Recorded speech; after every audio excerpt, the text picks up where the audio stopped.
वेदव्यास भगवान ने जानते क्या कहा? अगर करोड़ों अरबों जीवों में से कोई एक कल्याण की इच्छा रखने वाला मनुष्य भी भागवत का अध्ययन कर लेगा, मैं अपना सारा परिश्रम सफल मानूंगा। उपकार की इन धारणाओं से महात्माओं ने इन ग्रंथों को लिखा है भाई। भागवत कोई ग्रंथ नहीं, भागवत कोई पुस्तक नहीं, भागवत कोई पोथी नहीं है। श्रीमद् भागवत के रूप में साक्षात भगवान के विचार हमारे बीच में हैं।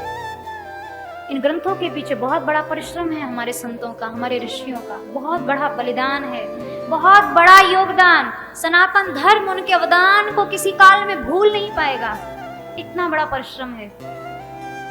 आज अंग्रेजी भाषा में ये जितनी बातें पढ़ाई जाती हैं, आत्मविकास, सेल्फ हेल्प, लाइफ मैनेजमेंट, प्रबंधन शास्त्र, लीडरशिप, नेतृत्व गुणों का विकास, रिलेशनशिप, मानवीय संबंध, अगर सनातन धर्म के एक ग्रंथ को भी आप देख लेंगे ना, आत्मविकास, मानवीय संबंध। स्वामी जी महाराज, श्री राम सुखदास जी महाराज कहते थे, सबसे पहले मनुष्य को 20-22 वर्ष की उम्र तक वाल्मीकि रामायण पढ़नी चाहिए। देखो, दो प्रकार की विद्या है, एक विद्या जो आपकी जीविका के लिए है, एक विद्या जो आपके जीवन के लिए है, दोनों में अंतर है। उपनिषदों ने कहा जो विद्या आपको जीविका देती है वो व्यावहारिक विद्या है। आज के युग में उसको नकारा नहीं जा सकता, क्योंकि शरीर है तो उसको पेट भरना भी होगा, रोटी भी खानी होगी, तो कमाना भी पड़ेगा, कपड़े भी चाहिए, घर भी चाहिए, मकान भी चाहिए। लेकिन चाहे जितना इस शरीर का खिला पिला के, पहना ओढ़ा के पोषण कर लो, एक दिन तो ये शरीर भी अंदर से अंतरात्मा पूछेगी जीना क्यों है। और भागवत कहती है जीवस्य तत्व जिज्ञासा, जानने योग्य को जानने की इच्छा पैदा ही नहीं हुई तो तुम्हारा जीना ही बेकार है। तो व्यावहारिक विद्या जो है ना, वो जीविका दे सकती है, लेकिन ये स्कूल कॉलेज की जो विद्या है ना, ये जीवन की विद्या नहीं दे पाएगी। ये जीविका की विद्या दे सकती है पर जीवन की विद्या नहीं देगी। जीवन की विद्या दी है हमारे ऋषियों ने, हमारे सनातन धर्म के साहित्य ने। स्वामी जी कहते हैं 20-22 वर्ष तक की उम्र के बच्चे को वाल्मीकि रामायण पढ़ना चाहिए। उसका अपने माता पिता से संबंध, अपने भाई से संबंध, समाज से संबंध, मित्रों से संबंध कैसा होना चाहिए, ये बात जितना सुंदर है वाल्मीकि रामायण समझा सकता है, उतना सुंदर दुनिया की कोई पुस्तक नहीं समझा सकती। और 20-22 वर्ष के बाद मनुष्य के जीवन में एक संघर्ष शुरू होता है। अगर संघर्ष को जीतना हो ना, महाभारत पढ़नी चाहिए। फिर व्यक्ति को, मनुष्य को महाभारत देखनी चाहिए, क्योंकि महाभारत विजय देने वाला ग्रंथ है। महाभारत के प्रारंभ में लिखा है, जिस घर में महाभारत होगी विजय हस्त ततो गतः, उसके हाथ में विजय आ जाएगी। तो नीति देने वाला ग्रंथ रामायण, युक्ति देने वाला ग्रंथ महाभारत। पर जब नीति भी पढ़ ली,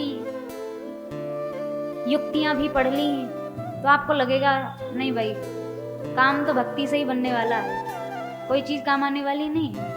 स्वामी जी कहते हैं उसके बाद व्यक्ति को श्रीमद् भागवत का अध्ययन करना चाहिए। कि स्वामी जी का अपना अनुभव, स्वामी जी कहते थे एकांत हो और हाथ में भागवत ग्रंथ हो, मनुष्य का सबसे बड़ा वैभव उसके पास है, और सारे संसार को वैभव देने वाला भगवान भी उसके हाथ में बंदी बन जाता है। उस नित्य स्वतंत्र सत्ता को बंदी बनाने वाला ग्रंथ केवल श्रीमद् भागवत है, केवल भागवत। देखो, हर ग्रंथ की हमारी सनातन परंपरा में बहुत विशेषताएं हैं, हर ग्रंथ की अपनी एक विशेषता है, लेकिन ये कोई पक्षपात वाली बात नहीं है। सारी विशेषताओं को अगर एक जगह देखना हो ना, तो श्रीमद् भागवत है। पर भागवत ना बहुत गंभीर ग्रंथ है, भागवत थोड़ा सा सूत्रात्मक ग्रंथ भी है।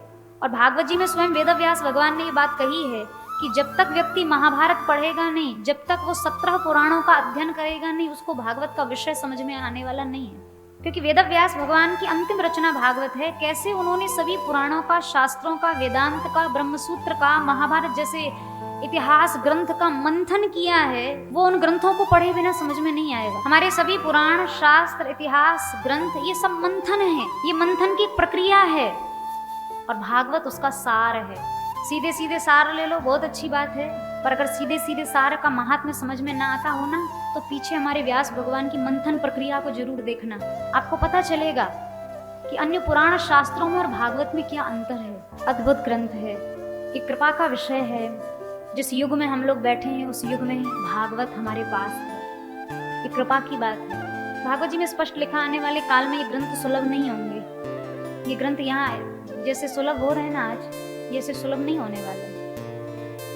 ये गोष्ठियां जो सत्संग की हो रही है ना, ये आगे नहीं होने वाली हैं। भागवत जी के ऊपर विशुद्ध चर्चा कोई कर सके, ऐसे लोग सुलभ होने वाले नहीं आने वाले काल में। और चर्चाएं हों भी तो सुनने वाले वहां बैठे, ऐसा भी संभव नहीं है। आज श्रोताओं की रुचि ने भागवत के विषय और भागवत के वक्ताओं को विकृत कर दिया। सुनने वाले को जो चाहिए बस वक्ता भी वही सुनाता है, कोई लेना देना नहीं कल्याण से। भागवत जी के नाम पर भागवत से संबंधित कितनी चर्चा है, इससे कोई प्रयोजन नहीं है। इसलिए विशुद्ध विषय के सुनने वाले भी आने वाले काल में मिलेंगे नहीं, विशुद्ध विषय को कहने वाले भी आने वाले काल में मिलेंगे नहीं। ये ग्रंथ, ये चर्चाएं, इनको करने वाले, सुनने वाले सब कुछ सुलभ हो रहे हैं, ये भगवान की कृपा है केवल।